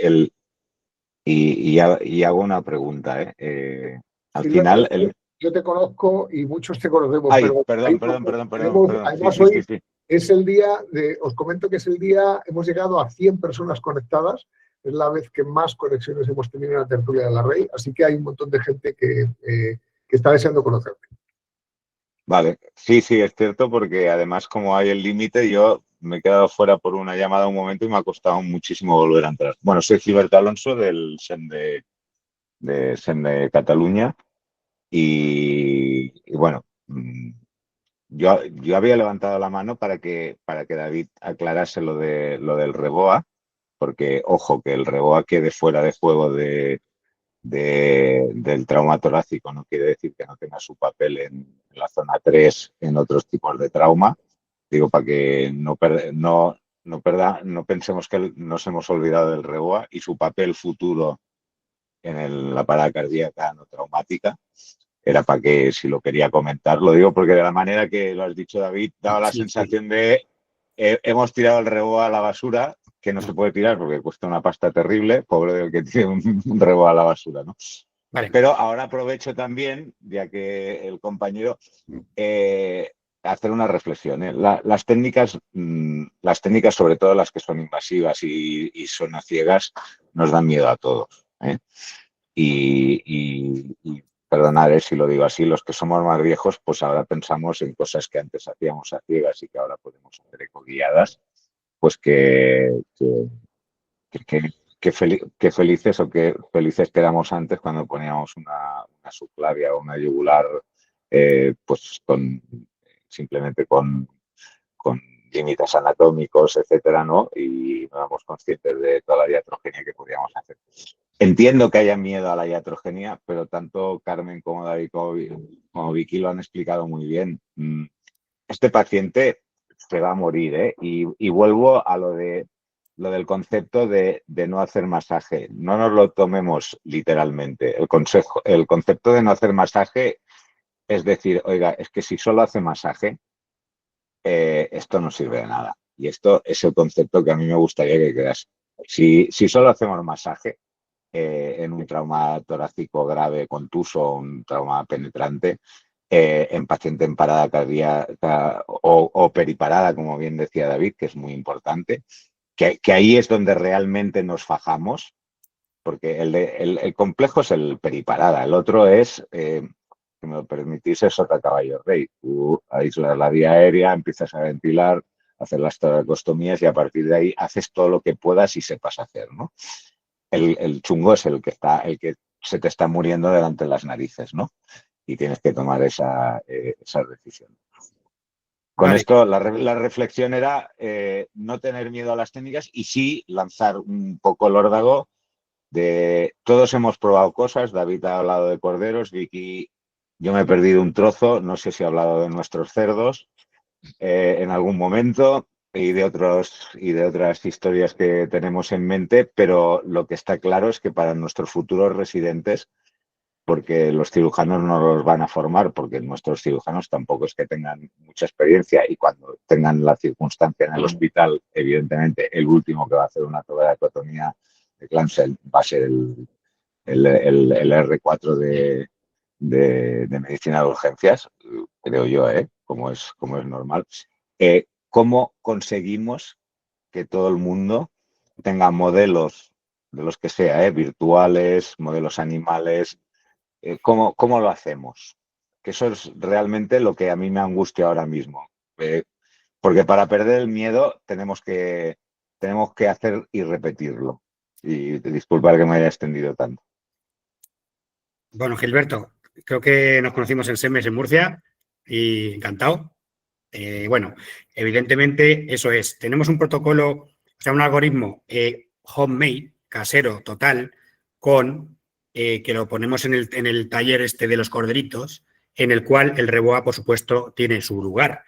Tenemos puesto que en la causa de parada cardíaca traumática de origen blunt, el contusivo, que es el que más vemos y el más frecuente, de manera conservadora, hacer un ECOFAST y si no hay sospecha de lesión torácica, pues tendría lugar el REBOA, ¿no? Ahí tiene su espacio. Evidentemente, en lesiones que de causa claramente que se beneficien de un REBOA en zona 3, como pueden ser desde una pelvis aislada hasta una atonía uterina en gine, cuando la paciente está desangrándose del útero por la arteria uterina, es evidente que el REBOA es, a nadie se le ocurre abrir un tórax. Y si se para esa mujer, se beneficiará de un REBOA, sangre y al lío, ¿no? Entonces, está claro, Gilberto, no está desahuciado. Comentaba que está fuera del algoritmo en este momento porque creo que le ha hecho daño el que tuvieran que parar el estudio porque ante la mínima sospecha de trauma torácico aumentaba la mortalidad. Creo que eso se irá perfilando hacia un uso racional y justificado, como lo que acabas de decir. Evidentemente se va a beneficiar de ese tiempo que le da el REBOA, ¿no? Al fin y al cabo es ganar tiempo para ir a donde hay que ir. Pero sí, estoy de acuerdo. Que no se quede totalmente, lo vamos a tirar, ¿no? Bueno, comprarlo también es otra cosa, ¿eh? Ya, a nosotros no nos lo ha comprado nunca nadie. Hay que decir, ¿eh? Yo que ya estoy al otro lado, ¿eh? Es A de mí me broma, gustaría... pero casi es mejor que lo quiten, por lo caro que es. Digo broma. La gestora, Carmen. Claro, claro. Es mejor la mano, es mucho más fácil y más barato. Sí, estoy de acuerdo, estoy de acuerdo. A mí me gustaría puntualizar lo de la formación, porque hola Gilberto, ¿qué tal? Que hay que mencionar que el Gilberto es mi mentor, o sea que, sí, claro, lo tengo que decir. Claro, el tema de formación creo que estamos en el mejor momento, es decir, yo no soy tan vieja como tú, pero también he pasado por unos estilos formativos bastante rudimentarios. A día de hoy creo que tenemos a disposición modelos de todos los tipos, colores y sabores, y tenemos planes formativos y hay experiencia. Sobre todo Reino Unido tiene una gran experiencia en formación en toracotomía de resucitación y en otras técnicas de resucitación en emergencias. O sea que yo creo que estamos en un buen momento, es cuestión de tomar la decisión a nivel sistema, ¿no? Y poner pues, los presupuestos necesarios en cada uno de los puntos en donde pensamos que realmente tenemos un impacto, ¿no? Y esto al final es trabajarlo, ¿no? Es quererlo, es tener voluntad y coordinarnos, ¿no? Muchas personas, las que estamos aquí, ¿no? Los frikis del trauma, al final, ¿no? Que se escuche la voz de que realmente esto tendrá un impacto positivo porque salvaremos vidas, ¿no? Hasta ahora todavía a nivel español, ¿no? El paciente traumático grave es un paciente varón joven, por lo tanto el impacto será positivo porque a día de hoy seguramente no tenemos datos exactos, pero son pacientes jóvenes que quedan, si al final fallecen, es una pérdida, ¿no? Social, sanitaria, económica, y si los resultados de su supervivencia no son buenos, también es una carga, ¿no? A nivel de salud social y a nivel económico. Sí, yo quería decir que además en este tipo de pacientes la variabilidad en cuanto a la supervivencia es mucha. Es decir, hay series donde estamos hablando de supervivencias de 0, 0, algo, a series que están publicando incluso con supervivencias del 20%, del 22%. Y además con muy buen pronóstico neurológico. O sea, lo que está claro es que aquí el paciente que sobrevive en términos generales con buen pronóstico neurológico, y así también hay muchos estudios que lo dicen. De forma que en esa variabilidad es donde existe la posibilidad de que nuestras intervenciones hagan que estemos o en el punto más alto de la balanza o en el punto más bajo. Y yo creo que desde luego, como decíamos, estamos en un buen momento. Ahora mismo la especialidad va a conseguir cosas que, como decía Gilberto, es muy probable que nuestros residentes sean los últimos que toquen en el quirófano casi cualquier cosa, pero para eso nos tenemos que ocupar, ¿no? El primer paso es diseñar un buen programa formativo y empezar a aplicarlo con la mejor. Y si no tenemos ahora ganas e ilusión, que estamos a punto de empezar después de 30 y tantos o 40 años luchando por la especialidad, pues yo creo que toda esa energía, ¿no? que tenemos que depositarla en nuestros residentes, ¿no? Y eso beneficiará desde luego a estos pacientes. Sí, de hecho está dentro del programa, que ya lo he verificado, que ya lo tenemos publicado. Lo está. Sí, sí, Están sí. alegaciones públicas ahora, ¿no? Está sometido a las alegaciones, pero vamos, no creo que nadie vaya a sacar esto, ¿no?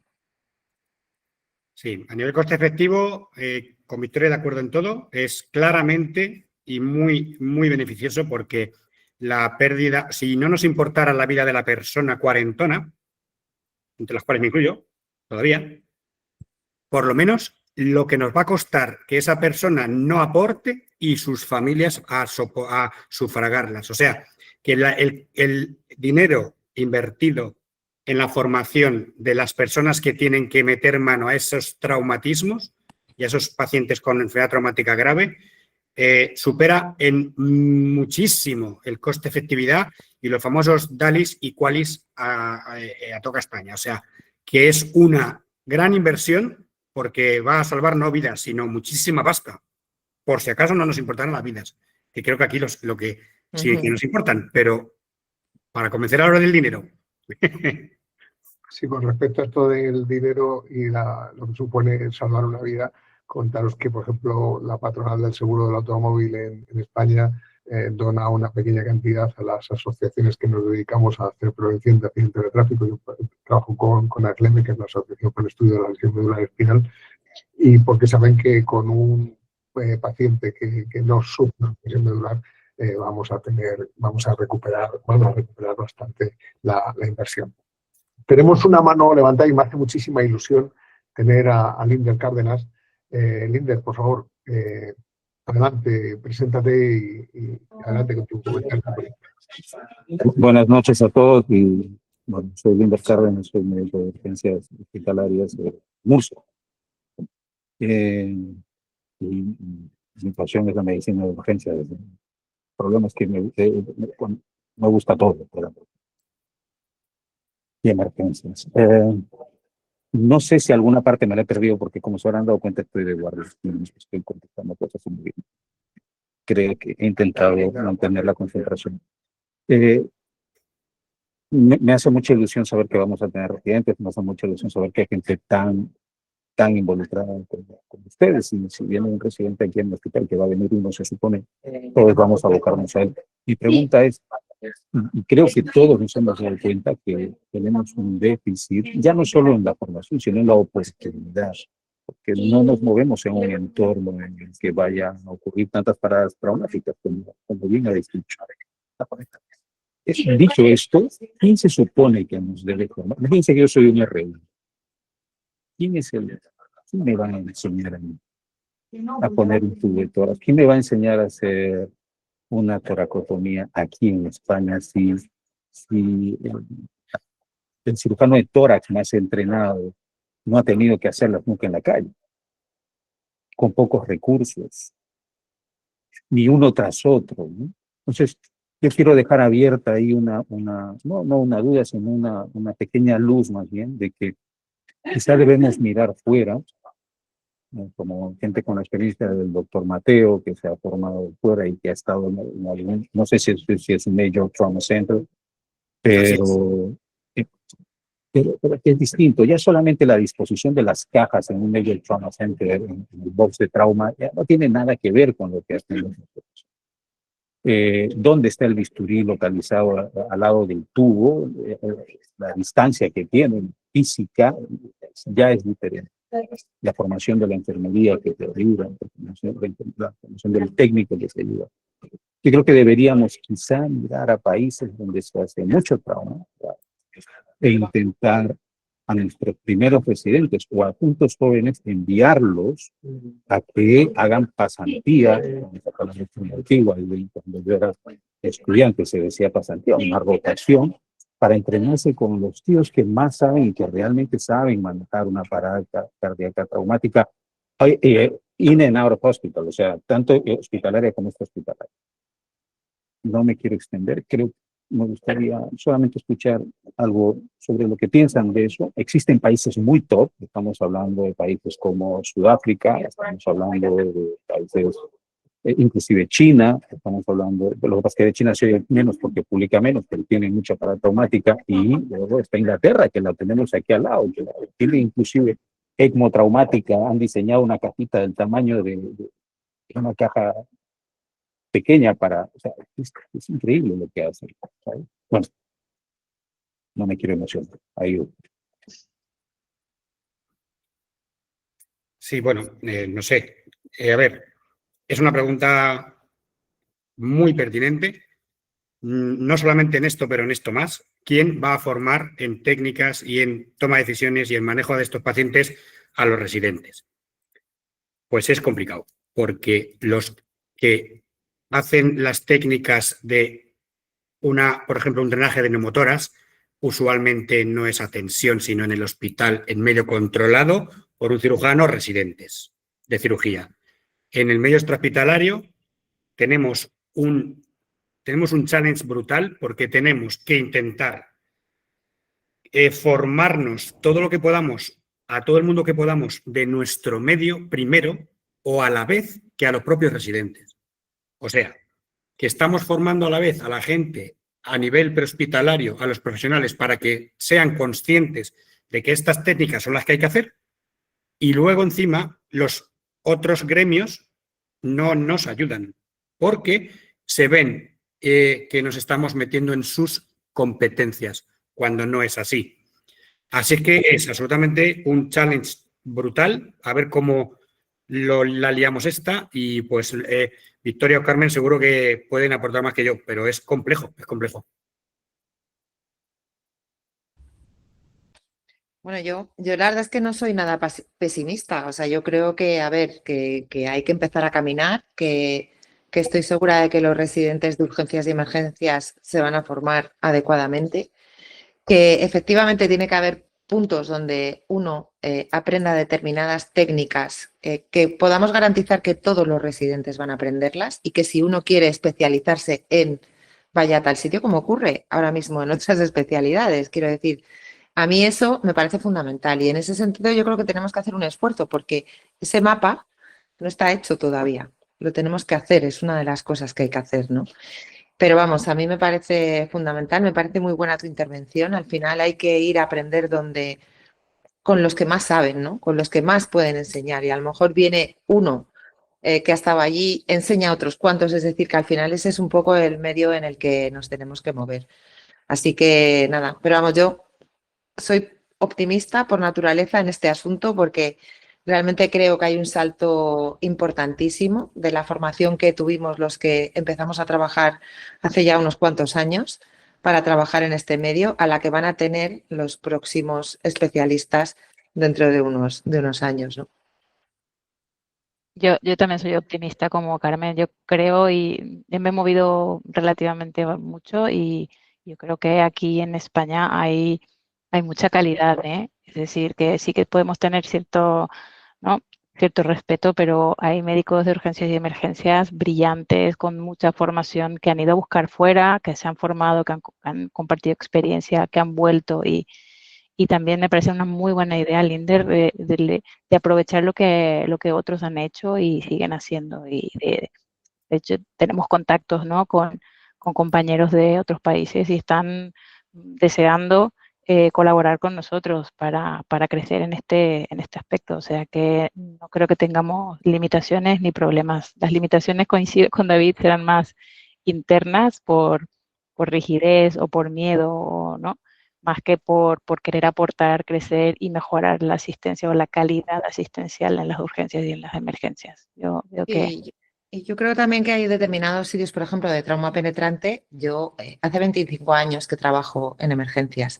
Cuando yo entré, cada vez que había un trauma penetrante, que a lo mejor eran 2 veces al año, hacíamos una sesión clínica y estábamos todos emocionados. La realidad ahora es otra muy distinta. Vemos trauma penetrante. Es decir, no vemos como ven en otros países, pero es verdad que vemos. Y yo creo que eso es algo bueno, pues ahí en algunas áreas tenemos experiencia en unas cosas, en otras tienen en otras. Es decir, que al final ese es el mapeo un poco de ver qué podemos compartir, ¿no? Que al final es donde realmente está el conocimiento, ¿no? Sí, vamos, para organizar contrataciones en Inglaterra, bueno, tenemos contactos y yo me presto a lo que haga falta porque tengo unos colegas maravillosos, que son gente muy normal y muy fiestera y muy guay. Entonces, aparte de grandes profesionales, o sea, que hemos remandado alguna residente y seguramente lo mandaremos, porque tengo contacto con 4 o 5 hospitales de primera línea, ¿eh? Y la gente deseando que lo llamemos, que mandemos gente, lo que ha dicho Victoria y Carmen, vamos, que sí. Lo que pasa es que es verdad que tenemos que ir pues paso a paso, claro. Ya está.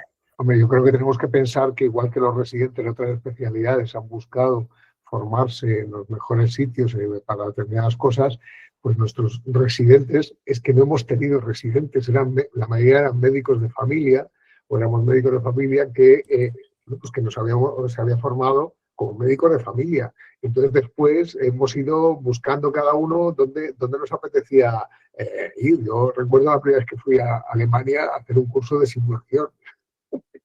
Esto es tremendo.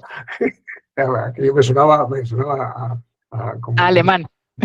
Bueno, no, era inglés. No. Oye, Hipólito García tiene la mano levantada y luego hay una pregunta en el chat también.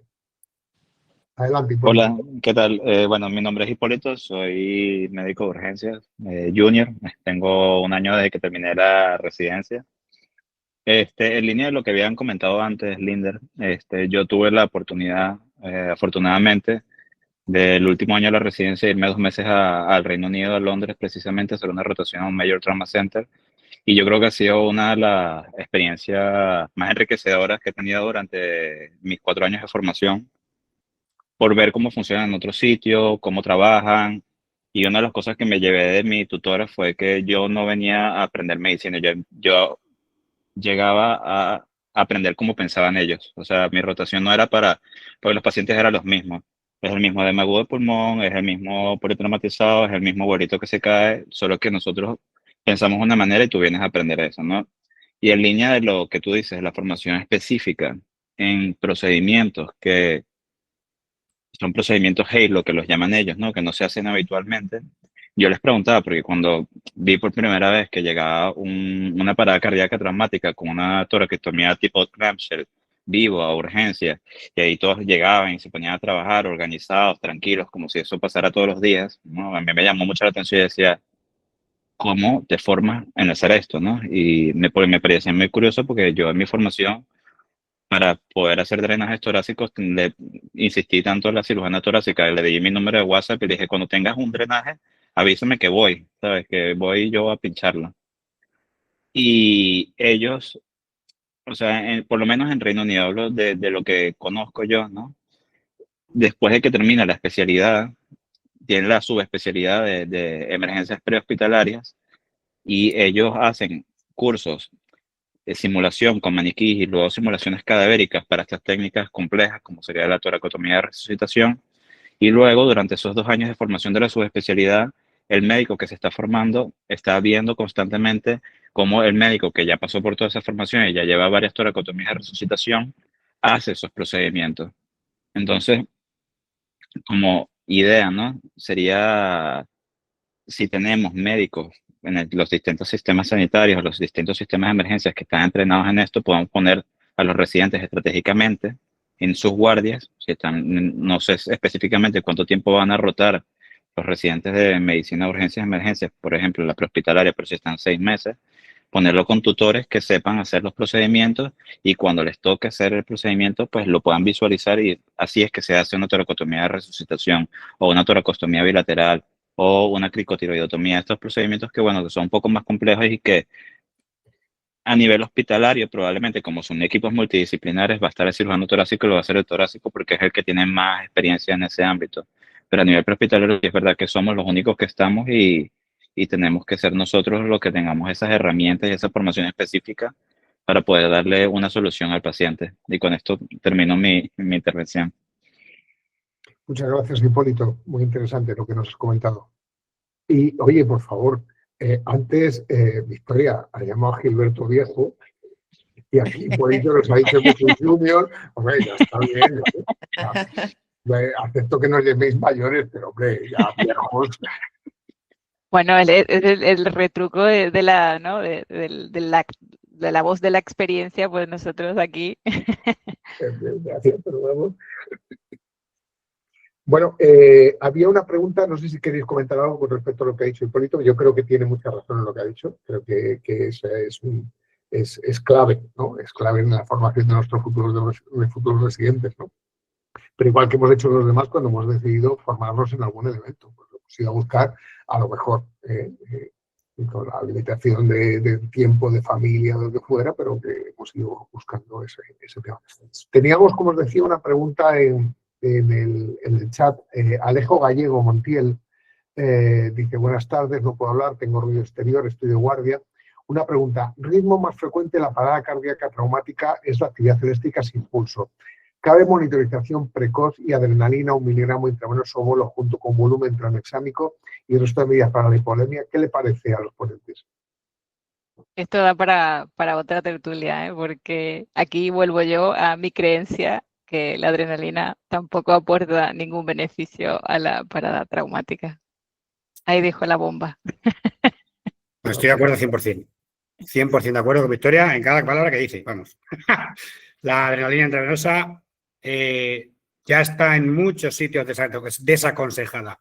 Lejos de ponerla en duda, está desaconsejada. O sea, no tiene. Y luego monitorizar está después de los despuéses. Una parada cardíaca traumática, el paciente está muerto, no necesitas mucha monitorización, sí en la recuperación de la parada. Todos sabéis un indicativo que está ahora de moda como es el Entidal o el gas con el exceso de bases y bueno, eso es otro cantar, ¿no? Pero vamos, la adrenalina, de hecho, los cristaloides en muchos sitios están empezando a decir que con muchísimo cuidado y el concepto de hipotensión permisiva hasta el límite de la conciencia, o sea, no poner ni 1 mililitro de suero, 0, sangre repone sangre y adiós. Lo siento, es que es así de radical como lo estamos viendo en los ensayos y en los estudios con la fluidoterapia, ¿no? Pero bueno, ni fluidoterapia, ni adrenalina, ni monitorización. No hace falta, no da tiempo, solo da tiempo a lo que hemos estado hablando aquí la última hora y media.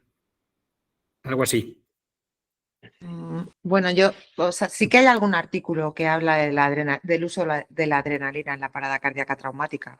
Hay uno que yo recuerdo, yo creo que es como del 2018, por ahí, estaba intentando buscarlo, que ya habla de que en la parada cardíaca traumática las catecolaminas de manera inicial pueden empeorar la circulación tisular, la escasa circulación tisular que haya y prácticamente y tener efectos encima negativos, ¿no? Lo que pasa que es que dentro de las medidas que ha dicho hay alguna que sí, que realmente se puede tomar para intentar controlar el sangrado, ¿no? El O sea, vamos, me parece que ha dicho, no sé, ¿el qué? tranexámico, el Tranexámico, sí. tranexámico. Tranexámico, es decir, el canalizar una vía, pues sí, por supuesto, pero la cuestión es entender con qué objetivo lo vamos a hacer, ¿no? O sea, que al final hay que priorizar distintas cuestiones, ¿no? Pero alguna de las cosas que ha puesto sí que son adecuadas, ¿no? Gracias por eso, entender por qué. Carmen, cuando yo empecé con simulaciones, siempre te decían, tienes que hacer la pregunta de ¿para qué has hecho esto? ¿No? O ¿para qué vas a hacerlo? ¿No? Yo creo que siempre el análisis que se hacía en un escenario de simulación, la pregunta de ¿para qué hiciste esto? Y añadirle el qué pensabas en ese momento, ¿no? Yo creo que es interesante. Pues muchas gracias. No sé si hay algún comentario más o con Alejo, si lo que no sé, Alejo, es de dónde eres. No sabemos.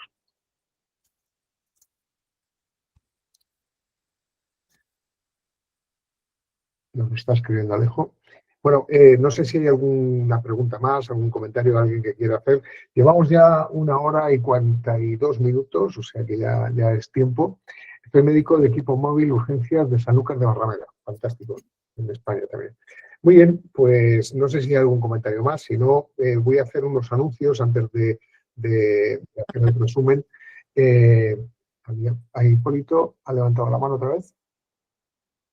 Sí, perdón, voy a hacer una pregunta rápida porque es una duda que tengo, que he ido medio tanteando a las personas. ¿Qué piensan acerca de la monitorización hemodinámica invasiva, específicamente las líneas arteriales para este tipo de pacientes? Porque ahorita se está hablando mucho de la resucitación guiada por fisiología, una vez que ya haces las intervenciones iniciales, estás que si ROS, no ROS, la fiabilidad de la tensión arterial manual, pues se pone en duda cuando están en valores muy límites, o sea, muy alta o muy baja. Entonces, he visto que en sistemas como allá en el Reino Unido, pues directamente ponen líneas arteriales y sé que es muy discutible el tema. Quería saber qué pensaban al respecto. También da para otra tertulia, Hipólito. Pues nada, ya tenemos otro título. Sí. Pero realmente lo que sí hay evidencia, esto sí que fue un artículo muy interesante que, bueno, no lo tengo preparado, pero donde comparaban, ¿no?, los resultados de la PAN y de la famosa presión arterial no invasiva, ¿no?, que en el medio prehospitalario al final es muy, muy poco fiable. Entonces, basar nuestras decisiones en un valor, ¿no?, que es poco fiable, pues puede generar, ¿no?, una mala toma de decisiones. Pero yo creo que aquí no estamos todavía no tenemos suficiente, ¿no?, información o evidencia como para tomar o ir hacia la vía arterial invasiva.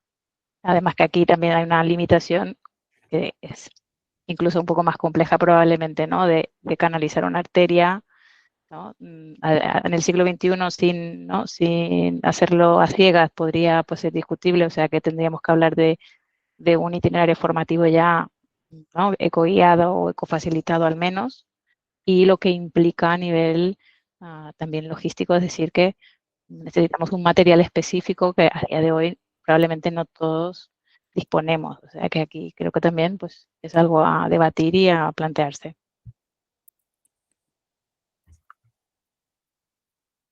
¿Algo que queréis añadir? ¿No? Muy bien. Bueno, pues muchas gracias, Hipólito, por la pregunta, muy interesante también. Y quería haceros, bueno, pues yo me quedaría de toda la tertulia, me quedaría con el tema de cómo superamos las SES, ¿no? Que ahí me parece que es un punto muy, muy interesante. Es necesaria la experiencia, pero para adquirir experiencia hay que tener una formación adecuada. Recordemos que la experiencia es literatura de gris, con lo cual no nos da mucho valor. Hay que controlar el entorno, y controlar el entorno y significa que la organización también tiene que estar preparada para esto. Hay que tener un equipamiento adecuado y el equipo humano también tiene que estar todo informado, con una formación reglada, estandarizada y traída por los mejores que se pueda en cada momento. Y me quedaba también con el tema de, para la toma de decisiones es necesario tener un algoritmo sobre el que nos podamos agarrar, ¿no? Algo que nos ayude a agarrarnos, porque si no, el otro día discutíamos con David su algoritmo, el algoritmo que han hecho tan cariñosamente y tan un grupo de colegas, ¿no? Pero claro, ese algoritmo tiene que estar sustentado por algo, ¿no? Y es fundamental que tengamos algún algoritmo sobre el que sustentar la toma de decisiones que hagamos en cada momento. Nada más, yo creo que ha sido una tertulia para mí muy, muy enriquecedora. Hemos estado 1 hora y 47 minutos, creo que ya es hora de que vayamos preparando la cena y algunos que estén al otro lado del Atlántico preparando la comida. Me gustaría hacer unos anuncios, deciros que, bueno, os he puesto en el chat que hay un grupo de casos clínicos que es para médicos, con lo cual si hay alguien que está interesado, ahí colgamos todas las anuncios de tertulias y demás. David ha hablado del taller de Arganda. El taller de Arganda ocurrió dentro de unas jornadas que son ECAE, emergencias, catástrofes, aprendizaje y evidencia, y que se repetirán en el 2026. Ya tenemos fecha, 21 y 22 de marzo de 2026. Son unas jornadas de 30 horas ininterrumpidas de trabajo, es decir, se trabaja de día y de noche, allí no duerme nadie, y además este año vamos a hacer que no duerma nadie más todavía, y donde habrá talleres de diferente temática en relación con temas como este, por ejemplo. Comentaros también que la tertulia de la REI de noviembre ya la tenemos programada, es el 25 de noviembre, y va a ser una tertulia muy, muy, muy interesante. Vamos a tener compañeros de Perú, de México, de Argentina y de España, hablando de un tema interesantísimo como es la violencia de género, ¿vale? Creo que es un tema muy, muy interesante, y una de las tertulianas además tiene una historia personal muy, muy, muy impactante, con lo cual yo creo que va a ser muy enriquecedora esa tertulia. Os la recomiendo, y si no podéis, recordaros que todas las tertulias se graban, que están en la página de SEMES colgadas, en el canal de YouTube de SEMES. Si entráis en SEMES, buscáis tertulias de la REI y ahí están todas colgadas, ¿no? Comentaros también que queda poco para Conceptos 25, que será el 19, 20 y 21 de noviembre en Burgos, así que si alguien estaba dudándolo, no lo dudéis, merece la pena estar en eso. Y nada más, preguntaros a los tres que habéis estado de tertulianos si habéis estado cómodos, si habéis estado bien y si repetiríais. O sea, nada más, preguntaros eso. Muy cómodos, muy cómodos, Salvador. Realmente para mí un placer porque, bueno, soy la nueva del equipo aquí y realmente es un placer haberlos conocido, haber interactuado y haber tenido esta tertulia y la previa, porque al final, ¿no?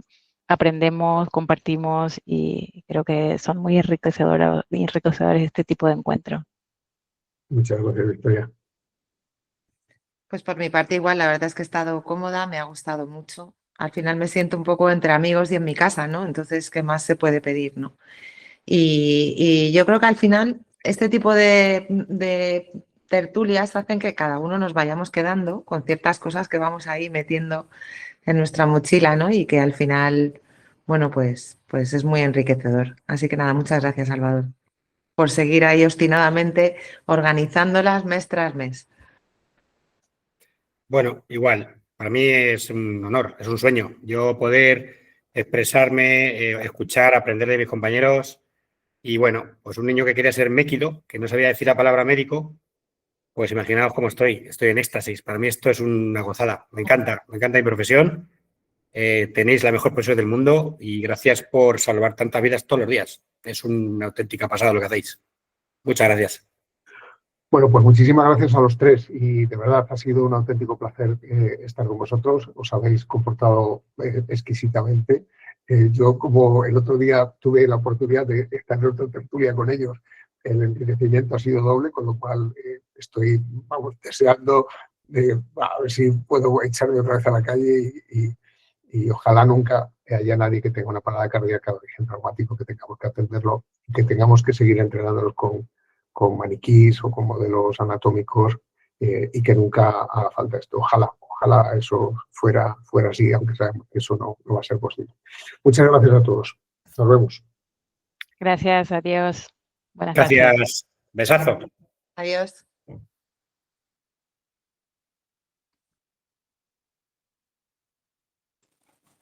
Adiós, buenas noches. Muy buenas noches.